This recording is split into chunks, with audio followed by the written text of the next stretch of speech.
అందరికీ నమస్కారం. నేను మీ అనుపమ. ఇక అందరికీ కూడా సంక్రాంతి శుభాకాంక్షలు.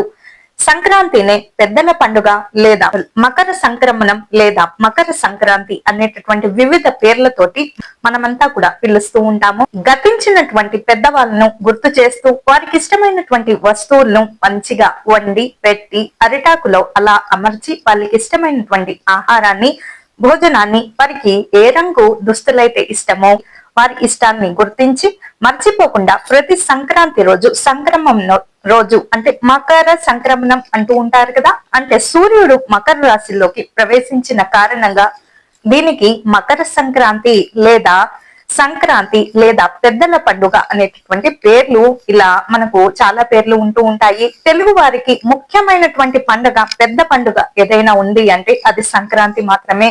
సంక్రాంతి నుంచే ఇక మనకు అన్ని కూడా ఉత్తరాయణ పుణ్యకాలము అనేది ప్రారంభం అవుతూ ఉంటుంది. ఇప్పటి వరకు కూడా దక్షిణాయనంలో అలా ఉంటూ ఉన్నాం కదా.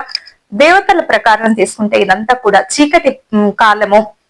అన్ని కూడా కష్ట నష్టాలు భరించి ఉత్తరాయణ పుణ్యకాలంలో సూర్యుడు మకర రాశిలోకి ప్రవేశించినటువంటి పుణ్యకాలంలో ఇక జీవితం కూడా చాలా సంతోషంగా ఆనందంగా ఉండాలని ఆశిస్తూ ఇంకే పండగకైనా ఖర్చుకి వెనకాడతారేమో కానీ ఈ సంక్రాంతి రోజుల్లో మాత్రం అస్సలు వెనకాడరు. కారణం ఏమిటి?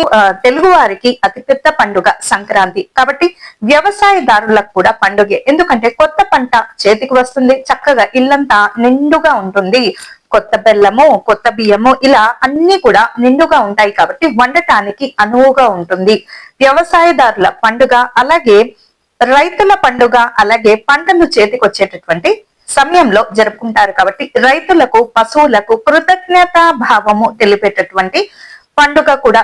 కనుమ రోజు గ్రామ దేవతలకు, పొల్లిమేరు గ్రామ దేవతలకు అమ్మ ఈ గ్రామాన్నంతటినీ కూడా చల్లగా చూడని చెప్పి పొంగళ్ళు, పులిహారులు నైవేద్యంగా పెడుతూ ఉంటారు. దద్దోజనము ఇటువంటివి చేసి అంటే శాంతించు, ఏదన్నా ఉంటే కనుక శాంతించు, ఈ ఊరినంతటిని రక్షించు అని చెప్పి గ్రామ దేవతల దగ్గర కనుమ రోజు అలా విరివిగా ఇలా మరి బోనాలు అంటూ ఉంటారు కదా, ఆ బోనాలు లాగానే సంక్రాంతి రోజుల్లో ఇలా అమ్మవారికి అలా సమర్పిస్తూ ఉంటారు. పొంగళ్ళు, దద్దోజనాలు, పులిహోర ఇటువంటివి ఆమెకేమిష్టమో అలాంటివి పదార్థాలు, తీపి పదార్థాలన్నీ కూడా చేసి అలా విరివిగా అమ్మవారికి సమర్పిస్తూ ఉంటారు.